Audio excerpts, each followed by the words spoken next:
Good morning बच्चों हम लोग पाठ जो है क्रांतिकारी शेखर का बचपन, उस पाठ की हम चर्चा कर रहे थे। हम लोगों ने पाठ की प्रस्तावना, लेखक का परिचय, पाठ का सारांश और शब्दार्थ के द्वारा पार्ट 1 में हमने वहाँ तक किया कि इस पाठ के जो मुख्य नायक हैं शेखर ने भी अपने घर में विदेशी वस्तुओं का बहिष्कार किया और उसे मिट्टी का तेल डाल करके उसमें आग लगा दिए। और उन्होंने जो सामूहिक जो गान हो रहा था, उन्होंने जो सुना था कि गांधी जी का बोलबाला दुश्मन का मुंह हो काला, उन्होंने भी वैसा ही किया कि गांधी जी की जय जयकार हो चारों तरफ और दुश्मन के प्रति नफरत घृणा का भाव हो। बराबर। और उसके बाद में आगे यहाँ से हम देखते हैं पार्ट 2 में नेक्स्ट पैराग्राफ कि शेखर के मन में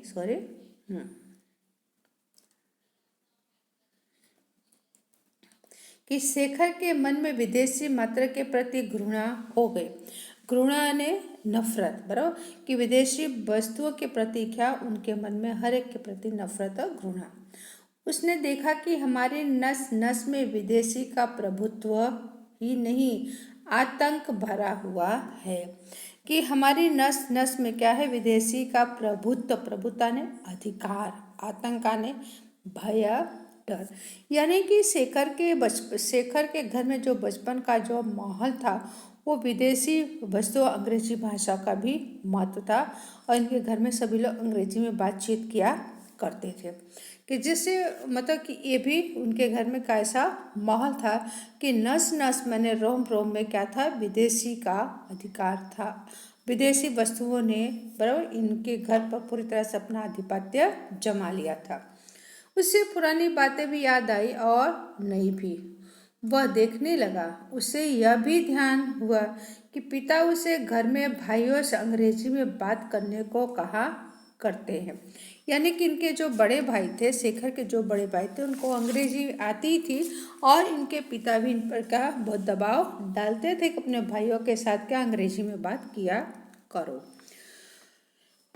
यह कि वह सैसों से अंग्रेजी बोलना जानता है। सैसों माने कि बचपन से ही उनको अंग्रेजी भाषा उनको आती ही थी। ओके, यह हिंदी अभी सीख रहा है। उसकी पहली आया ईसाई थी। ईसाई जिसे कहते हैं क्रिश्चियन, और अंग्रेजी ही बोलती थी। जो आया थे उनके घर में, मतलब जिसे कहते हैं कि जब बच्चों की देखभाल करते, वो आया ईसाई थी और अंग्रेजी में बातचीत करती थी। उसका पहला गुरु जिसके साथ उसे दिन भर बिताना होता था एक अमेरिकन मिशनरी था जो पढ़ाता चाहे कुछ नहीं, बराबर, कि एक मिशनरी स्कूल था, पढ़ाता लेकिन कुछ नहीं था। लेकिन हमेशा वहाँ पर क्या होता था कि दिन भर हमेशा अंग्रेजी में ही बातचीत होती थी। किसमें बातचीत होती थी? अंग्रेजी की शिक्षा तो देता ही था। शेखर ने देखा कि मातृभाषा वह है जो हम सबसे पहले सीखते हैं, तब अंग्रेजी उसकी मातृभाषा है और विदेशी उसकी माँ। उसके आत्माभिमान को बहुत सख्त धक्का लगा, जिसे मैं घृणित समझता हूँ। उसी विदेशी को माँ कहने को बाध्य हो।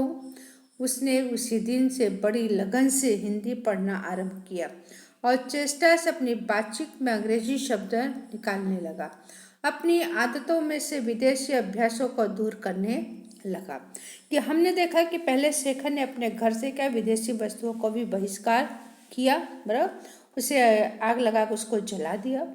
और इनके पिताजी चाहते थे कि शेखर भी अपने बड़े भाई के साथ अंग्रेजी में बातचीत करे और इनके घर का माहौल भी क्या था? पूरा अंग्रेजी ही था।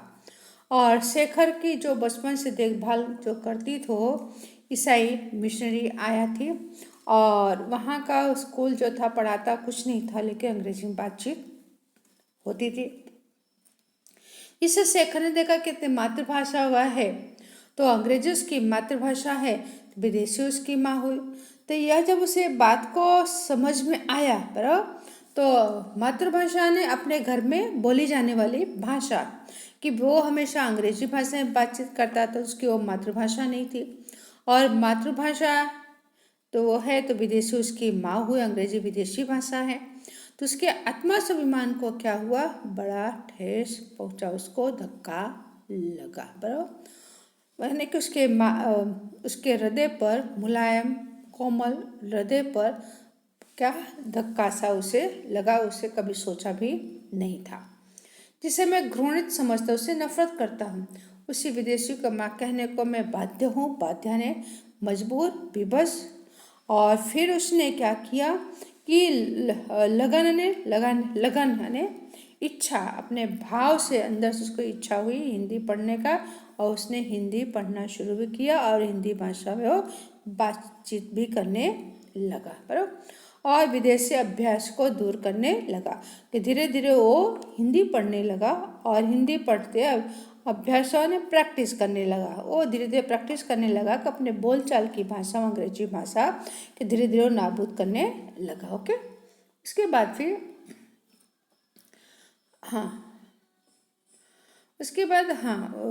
कि और अपने हिंदी ज्ञान को प्रमाणित करने के धीरे धीरे उसने क्या किया, हिंदी भाषा सीख लिया। हिंदी ज्ञान को प्रमाणित करने के लिए गांधी के प्रति अपनी श्रद्धा जिसे व्यक्त करने का और कोई साधन उसे प्राप्त नहीं था, प्रकट करने को उसने एक राष्ट्रीय नाटक लिखना आरंभ किया। जीवन में देखे हुए एकमात्र खेल की स्मृति अभी ताजी थी, इसलिए उसे लिखने में विशेष कठिनाई नहीं हुई। प्रस्तावना तो जो कि तो हथिया ली, केवल कहीं कहीं उसे मामूली परिवर्तन करना पड़ा। नाटक का आरंभ हुआ एक स्वाधीन लोकतंत्र भारत का विराट स्वप्न, जिसके राष्ट्रपति गांधी हैं और सिद्धि के लिए साधन अनवरत कताई और बुनाई, विदेशी माल और मनुष्य का परित्याग और प्रत्येक अवसर पर दूसरा गाल आगे कर देना, सत्य हरिश्चंद्र का इंद्रलोक आरंभ से हटकर अंत में आ गया। उसने अपने ऊपर शेखर की प्रतिभा द्वारा सूर्य अस्त के सुनहरे टापू की छाप लेकर शेखर के नाटक का अंतिम दृश्य था। स्वाधीन और बाधाहीन भारत, एक स्थूल आकार प्राप्त स्वप्न। यानी कि यहाँ का मतलब कि इस पैराग्राफ में कहना चाह रहे हैं कि लेखक की धीरे धीरे शेखर ने विदेशी भाषा ने अंग्रेजी भाषा का उन्होंने बहिष्कार करना शुरू किया, और अभ्यास करते करते उन्होंने विदेशी भाषा को दूर कर दिया, और हिंदी भाषा का उन्होंने जो ज्ञान प्राप्त किया था उसे प्रमाणित करने के लिए, उसे साबित सिद्ध करने के लिए उन्होंने गांधी जी के प्रति श्रद्धा विश्वास को व्यक्त करने, कायम करने के लिए जो उन्होंने प्रतिज्ञा की थी, तो शेखर ने एक नाटक लिखना आरंभ किया। और वो नाटक ऐसा कि जीवन में उन्होंने एक नाटक देखा था, स्मृति यानी यादें, बराबर, जो उन्होंने जो कभी उसे बुलाया न जा सके, बराबर, उसे याद दिलाना, स्मरण करना या दोबारा याद करना कि उन्होंने जो नाटक देखा तो उस नाटक को भुला पाए नहीं। और उस नाटक को उन्होंने अपने उन्होंने जो बचपन में जो देखा था उस नाटक का दृश्य जो लिख रहे थे, राष्ट्रीय नाटक, उसके अंदर प्रस्तावना वैसे के वैसे उन्होंने लिख डाला, उसमें कोई खास परिवर्तन किया नहीं। और उसके अंदर उस नाटक में जो नाटक का भारत के विराट स्वप्न था, और उसके अंदर महत्वपूर्ण कि राष्ट्रपति गांधी सिद्ध साधना के लिए उन्होंने जो अनवरत कताई यानी कि हाथ से हाथ मतलब कि उस कहते हैं कि बिना रोक टोक के किसी काम को करना, बराबर। और सिद्धि यानी जिसे वो कहते हैं कि सफलता, और स्वाधीन यानी स्वतंत्रता, बराबर। तो स्वाधीन यानी स्वतंत्रता। तो उन्होंने फिर जो उनके मन में एक था कि सत्य हरिश्चंद्र जो उन्होंने बारे में पढ़ा था उसको छोड़ करके उन्होंने क्या किया, उन्होंने स्वाधीन और बाधाहीन एक स्थूल आकार दिया। क्या दिया, एक स्थूल आकार, स्थूल यानी मोटा सा एक स्वरूप उन्होंने दिया अपने नाटक को। ओके, और यहाँ पर लास्ट जो है कि अपने ऊपर शेखर की प्रतिभा सूर्य अस्त के सुनहरे टापू की छाप ले करके, जिस तरह की सूर्य अस्त होता है, बराबर, जो ऊंचे ऊंचे द्वीप जिसे कहते हैं, ऊंचे ऊंचे पहाड़ टापू जो होते हैं, तो सूर्य की किरणों का प्रकाश क्या होता है कि एक जब टापुओं के बीच में हो जाता है तो टापू का दृश्य क्या होता है, और अधिक सुनहरा सुंदर दिखने लगता है। तो वैसे ही शेखर का नाटक भी वैसा ही अंतिम दृश्य सूर्य की किरणों की तरह क्या हो रहा था, वो चमक रहा था। इसके बाद नेक्स्ट पैराग्राफ। तो शेखर का नाटक क्या होता है कि नाटक पूरा हो गया। शेखर ने सुंदर देसी शाही से उसकी प्रतिलिपि तैयार की। बराबर, सुंदर शाही यानी जिसे कहते हैं कि शाही यानी इंक, बराबर। प्रतिलिपि यानी कि लिखी हुई चीज की नकल, बराबर, लिखी हुई चीज की नकल। उस समय क्या टाइपिंग वगैरह नहीं था, हाथ से लिखा जाता था हर एक चीजें। और तैयार किया, अपनी पुस्तकों के नीचे छिपाकर रख दिया। कि शेखर ने जो नाटक लिखा, और नाटक की जो लिपि थी, लिखी हुई जो नकल थी, उन्होंने क्या किया, अपने किताबों के बीच में छिपा करके रख दिया। पहले सब साहित्यिक प्रयत्नों की गति उसे अभी याद थी, इसलिए उसने अपना यह नाटक, यह अमूल रत्न किसी को नहीं दिखाया। अमूल्य ने बहुमूल्य, रत्न यानी कीमती, बराबर। कि उसने अपना लिखा हुआ जो नाटक था, वह नाटक उसने किसी को दिखाया नहीं, यहाँ तक कि सरस्वती को भी नहीं। सरस्वती कौन? ज्ञान की देवी, ज्ञान की देवी सरस्वती वीणा धारिणी को भी उन्होंने दिखाया नहीं कि देखो हमने ऐसा लिखा है। और हर समय जब जहाँ वह जाता, उसके मन में तो एक ध्वनि गूंजा करती। ध्वनि यानी आवाज, गूंजना यानी सुंदरता, सुंदर स्वरूप में उसके मन वो ख्याल आता था। और मैं शेखर हूँ, एक अपूर्व नाटक का लेखक चंद्रशेखर। अपूर्व यानी कि मतलब कि वह पूरा ना हुआ, बराबर। अपूर्व बराबर कि अनूठा, जिसे कहते हैं अनूठा या अनोखा, अदृश्य, बराबर। अनूठा, अपूर्व ने अनूठा नाटक। और मैंने अकेले ही बिना किसी की सहायता से अपने हाथों से उसका निर्माण किया है।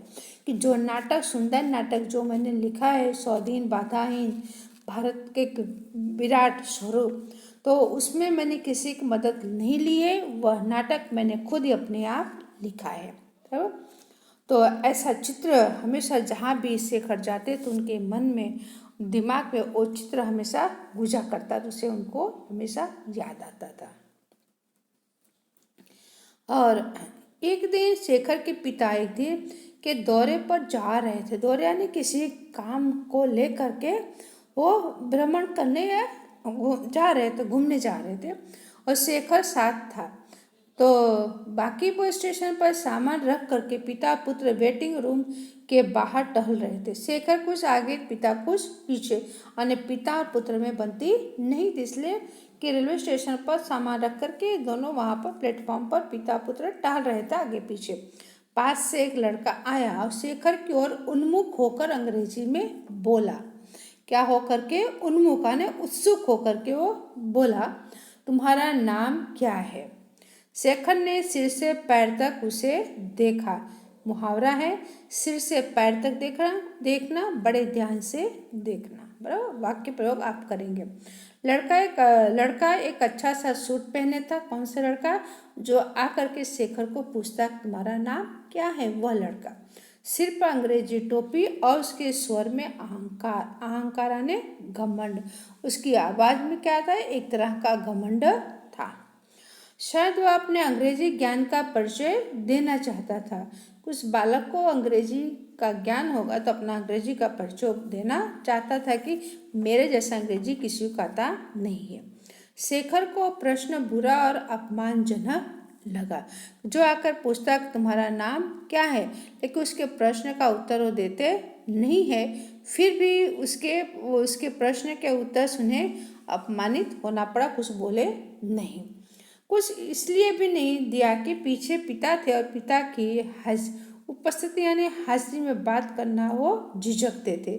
झिझकते यानी कि संकोच करते थे, तिरस्कार करते थे। पिता के सामने वो किसी तरह की बात करना उन्हें पसंद नहीं था। उस लड़के ने समझा उसका सामना करने वाला कोई नहीं है। किसको लगा कि जो बच्चा आके पूछता है कि तुम्हारा नाम क्या है, और उसका उत्तर शेखर ने कुछ दिया नहीं, तो उस बालक को और बढ़ावा मिल गया। उसको ऐसा लगा मन में कि मेरे प्रश्न का उत्तर देने वाला कोई भी है नहीं। वह लड़का शायद अंग्रेजी जानता ही नहीं, तो उसने तनिक और रूप में कहा, उससे लगा कि इसको अंग्रेजी आती नहीं है, बराबर। उसने क्या किया, और रोब में कहा, रोब माने और धाक में, घमंड में, प्राउड में उसने कहा, my name is do you go to school, मेरा नाम है, तुम स्कूल में पढ़ते हो। यानी कि इस बच्चे को इतनी अच्छी इंग्लिश आती नहीं है, फिर भी अपने आप थोड़ा बहुत इस बच्चे को अंग्रेजी आता है, तो अपना रौब जमाने के लिए सामने वाले के पास आकर के वो कहता है। शेखर के पिता वहाँ ना होते, वह प्रश्न का उत्तर चाहे न देते, पर हिंदी में कुछ उत्तर अवश्य देते। यानी कि अगर शेखर के पिता वहाँ नहीं होते तो शेखर उसको अंग्रेजी में उसके प्रश्न का उत्तर नहीं देते, लेकिन हिंदी में उसको प्रश्न का उत्तर अवश्य देते। लेकिन पिता होने के की वजह से शेखर कुछ बोले नहीं, चुपचाप रहे।